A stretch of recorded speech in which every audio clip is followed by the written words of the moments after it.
지난 시간까지 은혜를 계속 나누다가 오늘은 또 죄에 대해서 나눠야 되니까 또 마음이 좀 불편할 수도 있겠지만 죄를 잘 해결하는 것이 우리 믿음의 백성의 지혜인 줄로 믿습니다. 예, 우리 죄 짓고 못 살잖아요.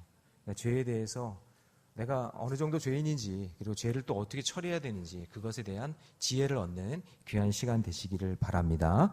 사무엘상과 사무엘하는 원래 한 권이었습니다. 그래서 사무엘서라고 해서 한 권의 책이었는데 근데 BC 2세기경에 70명의 이제 학자들이 모여서 이걸 이제 번역하는 가운데 번역을 하다 보니까 너무나 분량이 많아지는 거예요. 너무나 분량이 많아져서 이 성경 사무엘서를 두 권으로 나눈 겁니다. 그래서 사무엘상, 사무엘하 이렇게 나눠진 거죠. 그래서 이것을 이제 구분할 때 그럼 구분의 기준을 어디서 잡으면 좋겠는가라고 했을 때 사무엘하 1장 1절에서 이렇게 나와 있죠. 사울이 죽은 후에 이렇게 나온단 말이죠. 그래서 요 사울이 죽은 후를 기점으로 해서 사무엘상과 사무엘하 이 두 권을 나누게 됩니다. 그래서 사울의 이 죽음까지가 사무엘상이고 그 내용이 하나님 나라를 세우기 위한 기초에 해당되는 거죠. 그래서 제가 별명을 붙였죠. 영적인 토양화 작업이다 이렇게 얘기했어요. 그래서 좀 거칠어요. 토양화 작업할 때 막 맨 땅을 막 이렇게 다져야 되고 뭔가를 만들어야 되고 하다 보니까 거칠고 어설프고 한 그런 내용들이 사무엘상에 나옵니다. 그리고 이제 그 다음에 사무엘하의 내용에서는 다윗이 등장하죠. 잘 준비된 어떤 영적인 토양 위에 영적인 성시와 거룩한 하나님의 나라를 만드는 작업이 시작되는데 이제 여기서부터 어떤 영적인 질서가 잡히고 경계가 세워지게 되는 거죠. 그런데 이제 여기서 하나님은 영적인 토양에서는 없었지만 그러니까 사울 왕에게는 없었지만 영적인 성시화 그러니까 사무엘 하에서부터는 뭔가 새로운 것들을 가르치고 싶으신 거예요. 그러니까 다윗을 통해서 뭔가 가르치고 싶은 건데 그 가르쳐주고 싶은 것이 무엇이냐면 죄처리 능력입니다. 죄처리 능력. 이거를 이제 본격적으로 다루신단 말이에요. 그래서 여러분 성경을 보면 사실 사울과 다윗은 모두 하나님 앞에서 범죄했습니다. 누가 뭐 덜 범죄하고 누가 더 적게 범죄하고 그런 게 없이 둘 다 똑같은 하나님 앞에서는 범죄자고 죄인입니다. 그러나 사울은 버림받았고 다윗은 회복이 됩니다. 왜요? 죄 처리 능력을 알았으니까. 죄를 어떻게 처리하는 걸 알았으니까. 누가? 다윗은. 예. 그러면 그 차이가, 그 크기가 이제 좀 차이가 나는 건데, 그러니까 죄의 크기는 별로 차이가 안 나요. 그런데 죄 처리 능력에서 그 사람의 인생이 차이가 나는 거죠. 그러니까 사울은 아말렉과의 전쟁 후에 하나님의 명령을 어기고 다 어기고 난 다음에 들통나고 난 다음에는 뭐라고 그러냐면 전부 다 백성에게 책임을 지는 거예요. 백성들이 원해서 백성들을 좋게 하려고 백성들을 기쁘게 하려고 좋은 말 아니 아멘하면 안 돼요 여기서는. 예, 백성들 그냥 좋게 기분 좋게 하려고 그렇게 해가지고는 이렇게 했다는 얘기예요. 그러니까 변명을 늘 넣어놓는 거예요. 자기 죄에 있어서 자기가 책임지는 게 아니라 죄를 처리하는 게 아니라 다른 사람한테 원망을 이야기하고 다른 사람 탓하는 거죠. 그래서 실제로 자기 자신의 왕권이나 체면이 더 중요하기 때문에 모든 책임을 다른 사람에게 떠넘기는 거예요. 이런 사람 조심하셔야 됩니다. 너 때문에 그렇다고. 누구 때문에 그렇다고. 그래서 사울과 다윗의 차이는 외모와 능력 차이가 아니에요. 죄를 지었느냐 안 지었느냐 그 차이도 아닙니다. 사울은 죄를 숨기고 체면을 지키려고 했고 다윗은 죄를 인정하고 하나님께 돌아갔다. 이게 아주 큰 차이인 거예요. 그래서 사울은 죄를 변명했고 다윗은 죄를 고백했고 사울은 징계를 거부했고 다윗은 징계를 통과했다. 그런 얘기예요. 그래서 하나님께서 찾으시는 사람은 죄가 없는 사람이 아니에요. 네? 죄가 없는 사람이 아니라 죄를 하나님 앞에서 바르게 처리할 줄 아는 사람, 그런 사람을 찾으시는 거예요. 그러니까 사울왕과 다윗의 아주 결정적인 차이를 아시겠죠? 이 차이점이에요. 그래서 우리도 사울처럼 죄를 감추는 인생이 아니라 다윗처럼 죄를 인정하고 회개하고 징계를 잘 처리하고 잘 통과하면 하나님의 은혜로 이끄시는 귀한 인생이 될 줄로 믿습니다. 자, 그래서 죄 처리 능력 세 가지를 이야기하려고 그러는데요. 그 첫 번째는 뭐냐면 징계를 통해 자신을 돌아본다라는 거예요. 징계를 통해. 자, 하나님이 나단 선지자를 통해서 말씀하십니다. 자, 10절입니다. 같이 읽어봅니다. 다 같이 시작. 이제 내가 나를 업신여기고 햇사람 우리아의 아내를 빼앗아 내 아내를 삼았은즉 칼이 내 집에서 영원토록 떠나지 아니하리라 하셨고. 그러니까 오늘 본문 말씀은 이게 읽다 보면 우울해져요. 아, 이거 이제 심판이 임하는구나.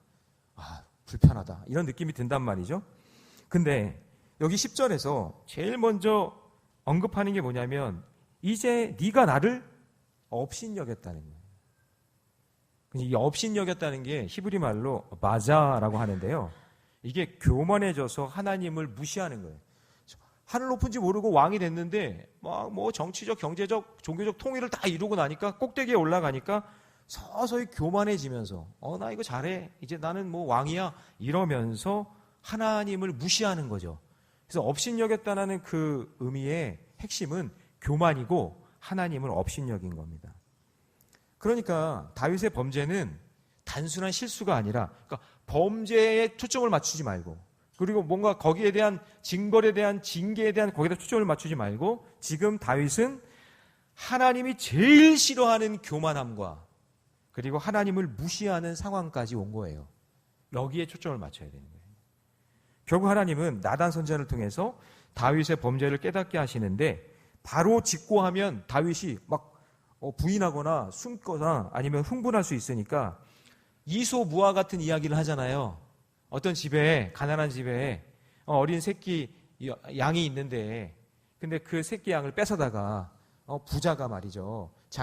자기는 가진 게 너무나 많은데 자기 집 손님의 그 식사용으로 그 새끼 양을 잡아다가 훔쳐다가 뺏어다가 그렇게 했다 그런 얘기 아니겠어요? 그런 얘기를 하니까 다윗이 갑자기 막 어떻게 그런 놈이 다 있냐고 그냥 그런 놈을 그냥 죽여야 된다고 값게 만들어야 된다고 막 그런 식으로 이렇게 얘기한단 말이죠.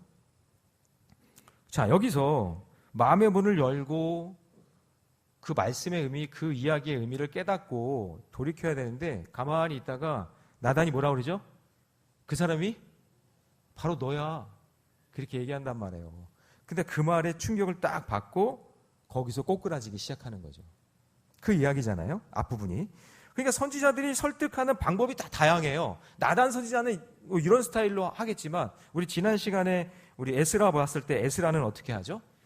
포로로 끌려왔다 갔다가 다시 돌아온 그 백성들이 깨닫지 못하고 범죄하니까 어떤 범죄를 했죠? 다 까먹었죠. 괜찮아요. 제가 얘기해 드릴게요. 불신결혼하잖아요. 불신결혼해가지고 그냥 하나님 믿던 사람들이 여기 와가지고는 다 우리 종이 되니까 막 서로 이 여자 저 남자 해가지고 그냥 종들과 이방인들과 그냥 짝짝꿍 돼가지고는 그냥 그렇게 나쁜 짓을 했단 말이에요. 그러니까 그 모습을 보던 에스라는 이제 나단같이 해결을 안 하잖아요. 어떻게 해결하냐면 너무 가슴이 아프고 힘드니까 자기 손으로 자기 속옷하고 겉옷을 다 찢어. 그리고 머리털도 수염도 다 뜯어. 저는 못할 것 같아 그렇게. 근데 그걸 다 한단 말이에요. 그렇게 하면서 그런 퍼포먼스를 보여준단 말이에요. 그러니까 여기서 에스라는 단순히 화를 내는 게 아니라 저 무지하고 깨닫지 못하는 백성들의 죄.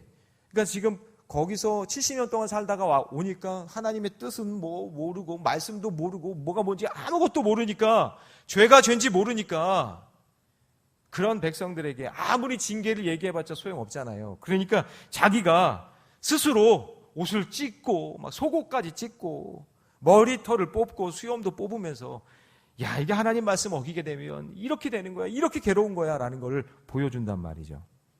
자, 그러나 다윗은 아니잖아요. 다윗은 무지한 백성이 아니잖아요. 하나님의 은혜로 여기까지 왔잖아요.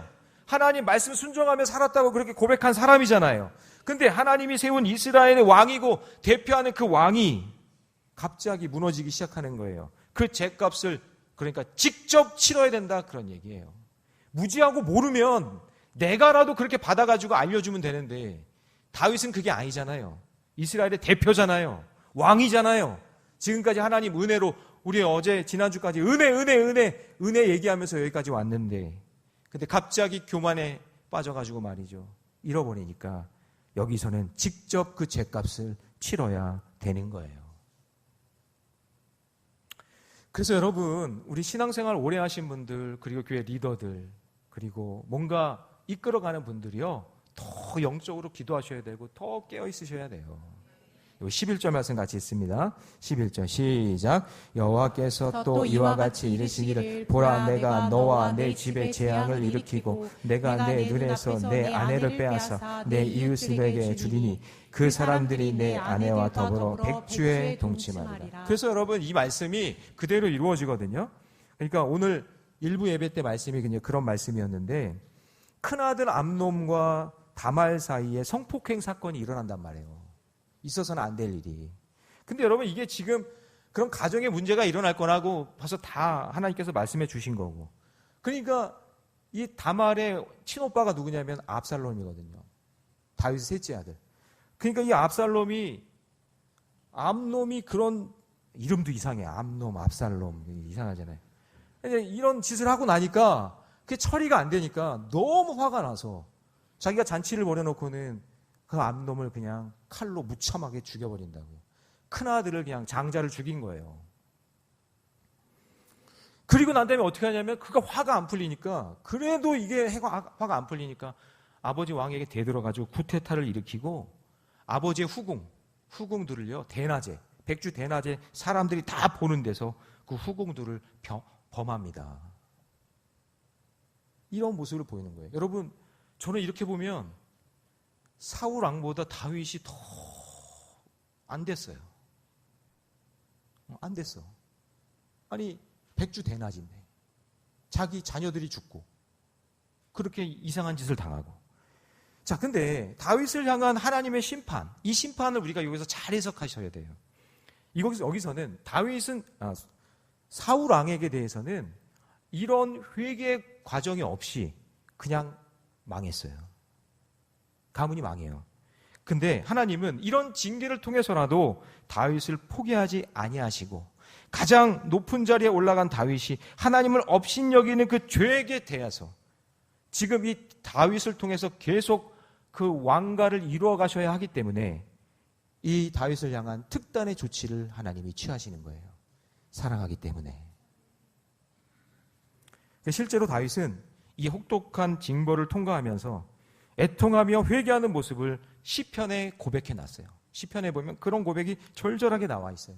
그러니까 징계의 고통과 아픔의 이 회개, 이것이 다윗을 하나님이 세운 겸손한 왕으로 이런 징계를 통해, 죄를 처리하는 모습을 통해 하나님께서 만들어 주시고 있다라는 그것으로 봐야 된다는 거죠. 아유, 이거 끔찍해. 아유, 어떻게 이런 일이 있어. 그게 아니라 하나님께서 다윗을 통해서 어떻게 죄를 처리하시는지 그것을 봐야 된다는 거죠. 자, 성경의 예를 한번 볼게요. 야곱은 형 에서를 속였어요. 그리고 아버지 이삭까지 속였어요. 근데 여러분, 그 속여서 성공했나요? 그 속인 거 그대로 더 많이 갚아주시잖아요. 자기보다 더 사기꾼인 삼촌 라반을 만나서 20년 동안 속임을 당하고 징계를 받습니다. 하나님은 야곱을 버리지 않으셨지만 징계를 통해서 그 교만한 야곱을 겸손한 이스라엘로 변화시켜 주시는 거예요. 예, 이게 있어야 돼요. 요나를 볼까요? 요나도 하나님 명령을 거부하고 다시스로 도망치려고 했죠. 그러자 어떻게 해요? 하나님을 반역한 거잖아요. 말씀으로 거역한 거잖아요. 그런데 하나님은 큰 폭풍과 물고기 징계를 통해 요나를 다시 돌이켜서 니느웨 땅으로 돌려보내시는 거예요. 그래서 여러분, 우리도 마찬가지예요. 이 땅에서 조금만 뭔가 되었다 싶으면 스스로 하나님 자리에 올라가지고 교만 떨고 건방 떨고 막 수다 떨면서 그렇게 살아갈 때가 있죠. 여러분, 그 자리에서 하나님은 빨리 내려오라고 말씀하시는 거예요. 오늘 저의 주의 종을 통해. 그래서 우리가 이 땅에서 받은 징계는 하나님께서 나를 정말 사랑하셔서 나에게 회개할 기회를 주고 있는 절호의 기회라는 것을 잊지 마시기 바랍니다. 자, 적용 질문 우리 힘차게 한번 읽어봐요. 다 같이 시작. 내 죄로 인해 받은 징계를 어떻게 받아들이고 있나요? 여러분, 징계는 버림의 표시가 아니라 하나님의 자녀라는 증거라는 것을 잊지 마십시오. 죄에 대해 처리를 잘 하셔서 징계를 통해 내 자신을 돌아보고 그 돌아보는 은혜 가운데 하나님 앞에 더 가까이 나아가기를, 하나님과 멀어지지 말고 하나님과 더 가까이 나아가기를 주님의 이름으로 축원합니다. 자, 두 번째요. 죄 처리 능력을 가진 사람은 죄의 책임을 끝까지 감당하는 사람입니다. 자, 나단의 이 책망이 계속됩니다. 근데 다윗의 반응을 보세요. 자, 우리 13절 앞부분에 보면 이렇게 돼 있어요. 다윗이 나단에게 이르되, 뭐라고 하죠? 시작. 여호와께 죄를 범했다. 그 말을 듣고 난 다음에 자기의 죄가 생각이 난 거죠. 인정을 하게 된 거예요. 내가 죄를 범했습니다. 여러분, 한번 생각을 해보세요. 왕이 자기의 죄를 고백한다?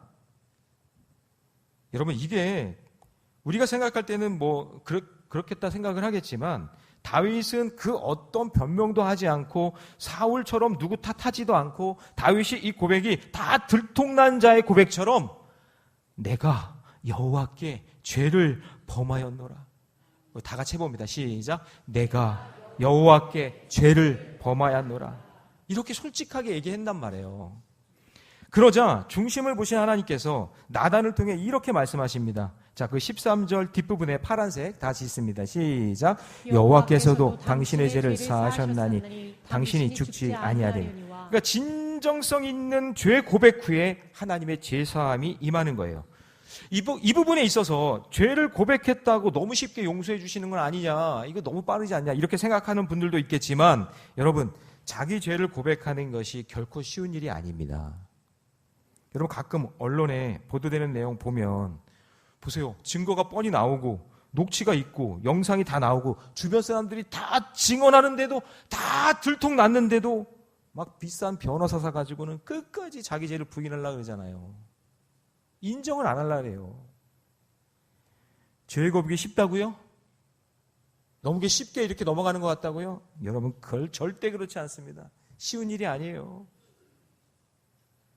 자기 죄를 보고 자기 죄를 고백한다는 게 쉬운 일이 아니에요. 여러분, 게다가 당시의 고대 근동의 왕들에게는 다윗이 저지른 이 죄 정도는 이건 죄도 아니에요. 왕들이 짓는 죄 가운데. 당시 왕은 절대 권력자잖아요.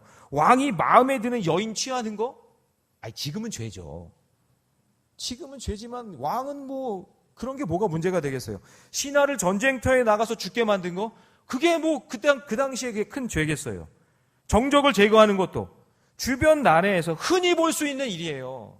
왕들은 다 그렇게 했어요. 그렇게 하는 그런 짓을 다 보여줬어요. 오늘날의 기준으로 보면 충격적인 일이겠지만 이 당시 왕들의 세계에서는 그게 특별한 그런 사건이 아니다, 그런 얘기죠. 그런데 여러분, 지금 다윗이 저지른 죄의 본질이 뭐라 그랬어요, 제가? 겉으로 보이는 죄가 아니라 그 죄의 뿌리는 하나님을 업신여기고 스스로 왕이 되고자 하는 그 교만함을 하나님이 보고 있는 거잖아요. 그 다윗은 왕이 된 이후에 권세의 정점에 올라가자 스스로 자기가 가장 높은 줄 알고 하나님 자리를 차지한 거예요. 여러분, 그러지 마세요. 내가 나이가 많다고, 내가 뭐 교회 오래 다녔다고, 내가 뭐 직분이 있다고 자꾸 하나님 자리에 앉으려고 하지 마세요. 그건 미련한 거예요. 항상 낮은 자리에 처하고 하나님의 뜻이 아래로 있는 것, 그것이 하나님의 복이에요. 은혜는 아래로 흐르는 거예요. 여러분, 하나님께서 주시는 그 은혜는요, 위에가 아니라 아래로 흐르게 되어 있어요. 그 은혜를 아는 사람은 아래에 있지 위에 올라가려고 하지 않는다고요. 아래에 있는 게 하나님의 은혜니까. 그래서 이것이 모든 죄의 뿌리인 거예요. 사울에게 핍박받을 때는 하나님을 절대적으로 의존했는데 모든 것을 가지고 나니까 이 마음이 점점 둔해졌어요. 마음이 점점 미련해졌어요. 그러니까 자기가 하나님이 된 것처럼 그렇게 살아가는 거예요. 그래서 자기 죄를 볼 줄 알고 내가 뼛속까지 죄인이고 매일매일 죄 찍어내는 죄 공장이고 그냥 죄에 찌들어 사는 내가 죄장아치라는 것을 아는 사람이 한 나라의 왕보다 위대하고 모든 것을 가진 사람보다 부유한 사람이에요. 나의 죄를 고백하는 사람이, 그 사람이 진짜 왕인 거예요. 자신의 죄인됨을 깨닫는 거, 그게 바로 참된 구원의 시작인 줄로 믿습니다. 그 다윗은 나단 선지자를 통해 하늘 높은 줄 모르고 올라갔던 교만이 그냥 하루아침에 그냥 땅에 떨어지는 그 사건을 경험한 거예요. 그래서 회개는 한 번으로 끝나는 형식이 아니라 매일매일 말씀을 통해서 이어져가는 내 삶의 방식이 되어야 돼요. 하나님, 오늘도 회개합니다. 오늘 주신 말씀을 깨닫게 되니 제 이런 죄가 보였으니 하나님 용서해 주옵소서. 날마다 죄 고백하며 사는 거예요. 그래서 죄 고백이 제자훈련 통해서 아는 건 뭐냐면 죄 고백이 괴로운 게 아니라 기쁜 거예요. 왜냐? 내가 날마다 새롭게 하나님 앞에 나아가니까. 그래서 회개는 여러분 슬픈 게 아니라 기쁜 거예요. 자, 따라해 봅시다. 회개는 기쁜 것이다. 그래요. 내 삶의 방식이 되어야 돼요. 날마다. 그러므로 죄사함을 받았다고 해서 더 괜찮은 사람, 더 능력 있는 사람 되는 게 아니라 그 죄의 결과를 겸허하게 수용하면서 자꾸 낮은 자리로 갈 수 있는 그런 사람이 하나님 사용하시는 사람이고, 하나님이 다윗에게 너 이런 왕 되면 안 되겠니? 그렇게 말씀하고 있는 거예요. 마찬가지로 우리가 예수를 믿는다고 해서 더 높은 사람 되는 게 아니라 내가 얼마나 죄인인 것을 깊이 깨닫고 나니 하나님 앞에서 더 낮은 자리, 더 겸손한 자가 되는 거예요. 그게 우리가 예수 믿는 기쁨이 되어야 될 줄로 믿습니다. 그거예요. 그래서 하나님은 다윗의 죄사함을 받았지만 뼈아픈 징계를 통해 통과하게 하신다고 말씀하시는 거예요. 우리 14절 같이 있습니다. 시작. 일로 말미암아 여호와의 원수가 크게 비방거리를 얻게 하였으니 당신이 낳은 아이가 반드시 죽으리이다. 그러니까 우리가 죄를 쉽게 생각하는 이유는 어차피 회개하면 용서해 주잖아 라고 생각하는 거잖아요. 그런 마음이 앞설 수 있잖아요. 아이고 이번에도 잘 넘어갔네. 회개하면 다 되니까 괜찮아. 하지만 하나님은 죄를 용서하시는 동시에 그 죄에 대한 책임을 물으신다는 것을 꼭 기억하셔야 됩니다. 여러분, 이것이 가혹하게 느껴진다면 그분은 아직 죄사함의 은총을 온전히 깨닫지 못하는 거예요. 다윗은 변명하지 않습니다. 내가 여호와께 죄를 범하였노라. 한마디로 자신의 죄를 인정하고 그리고 용서함을 받았지만, 그렇지만 죄의 결과까지 없어지는 않는 걸 알기 때문에 끝까지 그 죄값을 받는 거예요. 그래서 참된 회개의 말은요, 제가 잘못했습니다로 시작되지만 그 다음에 제가 책임지겠습니다로 마무리가 돼야 돼요. 자, 다시요. 저를 따라해 봅니다. 제가 잘못했습니다. 제가 책임지겠습니다. 그렇게 가야 되는 거예요. 이게 참된 회개예요. 그래서 여러분, 삭개오를 봐요. 삭개오가 예수님을 만난 후에 이렇게 고백해요. 자, 한번 읽어봅니다. 시작. 만일 누구의 것을 속여 빼앗은 일이 있으면 내 갑절이나 갚겠나이다. 삭개오는 용서만 구한 게 아니라 책임도 감당했어요. 내가 이렇게 죄진 거 하나님 아시잖아요. 백성들의 피 같은 돈을 로마로 넘긴 거 저거 죄입니다. 근데 혹시 그것 때문에 토색이 드러나서 죄진 게 있으면 주님 용서해 주시고 제가 4배나 갚겠습니다. 이런 책임 있는 모습이 나타난다는 거예요. 자, 그러자 그 예수님이 그 모습을 보고 뭐라고 얘기하시죠? 자, 한번 읽어봅니다. 다 같이 시작. 예수께서 이르시되 오늘 구원이 이 집에 이르렀으니 이 사람도 아브라함의 자손이미로다. 인자가 온 것은 잃어버린 자를 찾아 구원하려 함이니라. 그러니까 삭개오는 아브라함의 자손이 되고 구원받은 하나님의 자녀가 됐는데 어디까지 간 거예요? 죄 용서함까지만 간 거예요?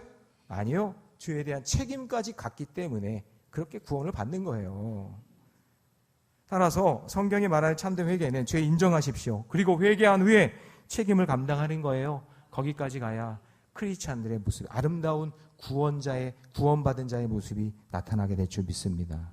그래서 하나님은 책임을 회피하는 사람보다 책임을 감당하는 사람을 사용하세요. 이것이 죄 처리 능력이 있는 건강한 신앙의 모습입니다. 자, 우리 적용 질문 큰 소리로 읽어봅니다. 시작. 나는 죄를 인정하는 데서 멈추고 있습니까? 아니면 책임을 감당하며 변화된 삶의 열매를 맺고 있습니까? 하나님 앞에서 바르게 죄를 처리하는 능력을 가지고 책임을 잘 감당하며 하나님 앞에 선하고 아름다운 모습 드러나기를 주님의 이름으로 축원합니다. 자, 마지막으로 죄 처리 능력을 가진 사람은요, 공동체와 함께 회복의 길을 걸어간다는 거죠. 자, 밧세바가 낳은 아이를 여호와께서 치십니다. 나중에 죽게 되는데, 그래서 심히 먼저 아픈 걸 보게 되는 거죠. 그러니까 다윗의 마음이 그 자기 자녀가 죽어가는 모습을 보니까 얼마나 힘들고 어렵겠어요. 가슴이 아프겠어요. 그래서 다윗이 16절에서 이렇게 합니다. 자, 같이 읽습니다. 시작. 다윗이 그 아이를 위하여 하나님께 간구하되 다윗이 금식하고 안에 들어가서 밤새도록 땅에 엎드렸으니. 저는요, 이 부분에 참 은혜가 돼요. 그러니까 뭐 이럴 수도 있잖아요. 바세바 뭐 들통났네. 그러니까 뭐 이제 그럼 잊어버리면 되지 하면서 내치거나 암론같이 그냥 그래 이제 관심 갖지 말자 하면서 죽었으면 죽은 거지 뭐 이렇게 할 수도 있잖아요.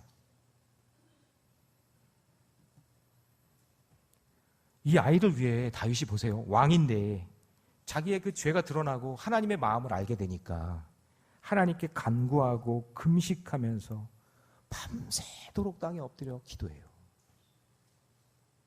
자기 죄로 인해 가정 공동체의 한 생명이 죽는 경험을 하게 되니까 그게 충격으로 온 거예요. 이게 징계대로 지금 이루어지고 있구나. 아마 어쩌면 그 죽음을 통해서 내가 여태까지 낳은 자녀가 다 이렇게 죽는 거 아니야? 다윗은 마지막까지 주님의 자비를 간구하고 있는 거예요. 지금 아파서 죽어가고 있는 그 아이를 바라보면서 하나님 불쌍히 여겨주세요. 하나님 구해주세요. 그 하나님의 구원의 손길을 놓지 않고 끝까지 기도하는 거예요. 여러분, 이 모습이 물론 죽었지만 이 모습이 징계를 당하는 순종하는 자의 모습이어야 되는 거예요. 뻔뻔하게 아무렇지도 않게 있는 게 아니라 이게 죄군요. 이게 잘못된 거군요. 주님 용서해 주세요. 제가 그 죄의 징계는 달게 받겠지만 주님 살 길을 열어주세요. 도와주세요 하면서 매달리는 그 모습이 있어야 된다는 거예요. 그냥 남 몰라 하는 게 아니라 모른 척 하는 게 아니라 어떻게 되겠지 그게 아니라 저는 요즘에 이 나라를 보면서 너무 가슴이 아파요. 나 몰라라. 책임 없다. 여러분 이게요 포기도 아니고 체념도 아니라 하나님 뜻 앞에 엎드리는 자, 하나님께 자비를 구하는 자가 돼야 돼요. 그런 마음이 있어야 되는, 애통하는 마음이 자기 죄에 대해. 여러분 예고된 징계에 대해서 아무 준비 없이 맞는 것과는 또 다른 거예요. 이거는 분명히 말씀하신 거고 심판이 임할 거라고 얘기했지만 그 심판을 당하는 죽어가는 그 자녀를 볼 때 너무나 가슴이 아프고 나의 죄가 드러난 거라 그것 때문에 가슴 아파야 되는 거예요. 그게 하나님이 주시는 마음이라는 거예요.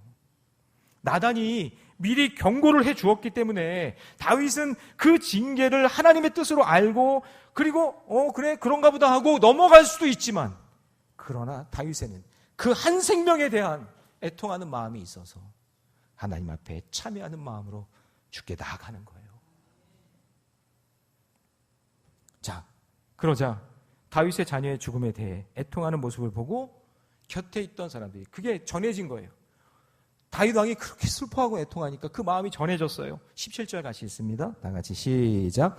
그 집에 늙은 자들이 그들 곁에 서서 다윗을 땅에 일으키려 하되 왕이 듣지 아니하고 그들과 더불어 먹지 아니하였더라. 사실 다윗이 지금까지 올 수 있었던 이유는 때마다 함께 해준 사람들 때문이었거든요. 믿음의 동역자 공동체가 함께 있었어요. 다윗이 사울에게 피할 수 있도록 요단이 그 옆에서 요나단이 도와줬고, 그리고 광야에서 외톨이가 되지 않도록 하나님께서 아둘람 굴에 공동체를 만들어 주셨잖아요. 그들과 함께 했어요. 그리고 회개할 때 나단 선지자를 통해서 말씀해 주잖아요. 하나님은 때마다 우리에게 이런 공동체를 붙여주셨어요. 오늘 우리 모래내 교회 공동체도 말씀을 통해 우리에게 말씀하시는 거예요.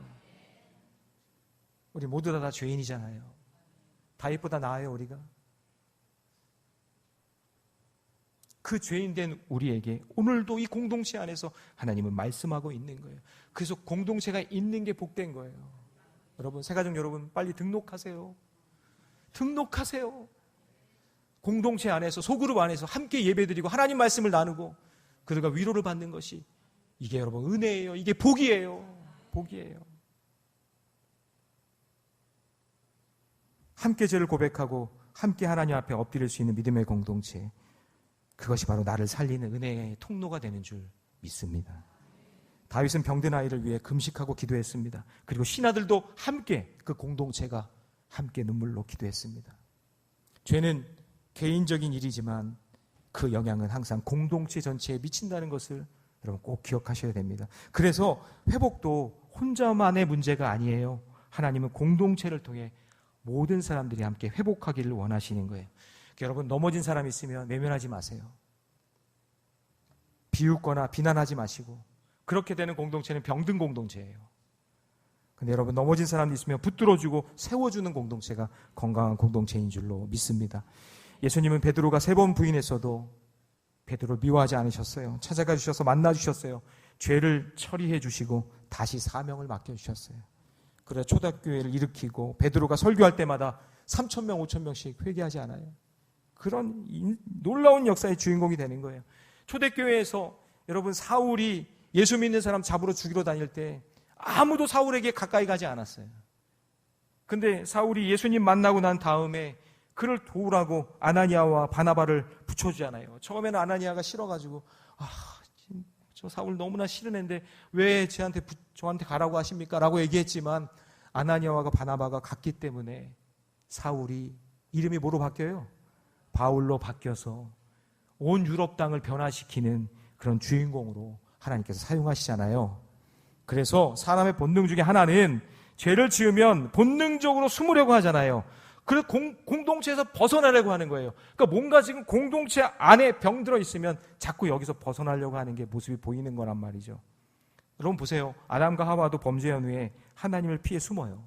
베드로도 범죄하고 난 다음에 예수님을 멀찍이 따라가잖아요. 죄는 하나님과 멀어지게 할 뿐만 아니라 사람들과도 단절시킵니다. 그래서 사탄이 가장 좋아하는 장소는요, 죄 가운데 홀로 남겨진 사람, 그 사람이 제일 위험한 사람이에요. 제일 위험한 사람. 그러나 하나님이 하시는 일은 뭐예요? 죄를 지은 사람을 고립시키지 아니하시고 공동체로 다시 불러 함께 이곳에서 예배하고 하나님의 말씀을 통해서 회복되는 역사를 불러일으켜 주신다는 것이죠. 그래서 참된 죄 처리 능력은 죄를 숨기면서 홀로 버티는 것이 아니라 믿음의 공동체 안에서 그 죄를 공개하고 도움받아 함께 회복의 길로 걸어가는 것입니다. 이 공동체가 있는 게 복된 거예요. 여러분, 인생은 모르잖아요. 지금은 평안하고 아무 문제 없다가도 갑자기 무슨 일이 일어날 수 있잖아요. 저도 보니까 지금부터가 이제 앞으로 엄청난 일들이 일어날 것 같은 그런 조짐이 보여요. 제 인생에도. 여러분, 다윗이 유혹에 빠지고 넘어갔던 그때가 50대예요. 제가 지금 50대예요. 저를 위해 기도해 주세요. 보이는 게 예사롭지가 않고요. 요즘에 막 그냥 뭔가가 저를 자꾸 이렇게 유혹하고 넘어뜨리려고 하는 그런 일들이 일어날 것만 같아요. 여러분, 진짜예요. 저만 그래요? 아니에요. 우리 다 노출되어 있거든요. 그랬을 때 이 공동체 안에서 함께 기도해주고 그를 위해서 함께 섬겨줄 수 있는 믿음의 공동체가 바로 우리 모련의 교회가 됐으면 좋겠습니다. 여러분, 죄를 감추면요 점점 어두워져요. 그렇지만 죄를 고백하면 공동체와 함께 걷는 사람은 점점 빛 가운데로 나아가게 될 줄 믿습니다. 자, 우리 적용 질문 우리 힘차게 한번 읽어봅니다. 시작. 가정과 공동체 안에서 서로 인해 죄로 인해 회복을 위해 함께 기도하며 세워주고 있습니까? 여러분, 공동체 안에서 세워주는 은혜가 있기를 바랍니다. 외면하지 말고 옆에 있는 사람 손을 붙잡아주고 기도해주는 우리 모련의 교회 건강한 공동체 되기를 원합니다. 자, 이제 말씀을 정리합니다. 다윗은 완벽한 인간이 아니었어요. 여러분, 다윗 하면 안 돼요. 다윗이, 성경에서 다윗이 주인공이 아니라 다윗을 움직여주시고 이끌어주시는 하나님이 주인공인 줄 믿습니다. 다윗 역시 뼛속까지 그냥 죄인이에요. 사실 여러분 보세요. 사울보다 다윗이 더 끔찍한 짓을 많이 했어요. 살인했죠. 가정을 파괴했죠. 그러나 다윗은 자기 죄를 처리할 줄 아는 지혜가 있었어요. 그게 사무엘상과 사무엘하의 아주 결정적인 차이예요. 징계를 통해 자신을 돌아보는 거예요. 자기의 죄의 그 책임을 감당하겠습니다. 공동체와 함께 하겠습니다. 그런 마음이 있었던 거예요. 누가요? 다윗이. 죄를 숨기는 사람은 무너지지만 죄를 처리하는 사람은 회복될 줄로 믿습니다. 그런데 여러분, 우리에게 이미 죄를 처리할 수 있는 능력을 주셨어요. 다윗에게 뭐 엄청난 일이 있어서 그런 것이 아니라 우리에게는 이미 예수 그리스도 십자가의 능력이 우리에게 있는 줄 믿습니다. 하나님은 우리의 모든 죄를 십자가에 못 박으셔서 이미 다 처리해 주셨어요. 우리가 그걸 믿기만 하면 돼요. 그러니까 못 믿으니까 자꾸 죄를 짓는 거예요. 못 믿으니까 주께로 더 가까이 못 나가는 거예요. 여러분, 마귀는 그것을 잊어버리게 만듭니다. 자꾸 그래서 또 죄 짓게 만들고 또 죄 짓게 만듭니다. 오늘 저와 여러분 십자가 앞에서 죄 처리 능력을 가진 성도들이 되어서 날마다 회복과 성숙의 은혜를 누리면서 하루하루 살아가시기를 주님의 이름으로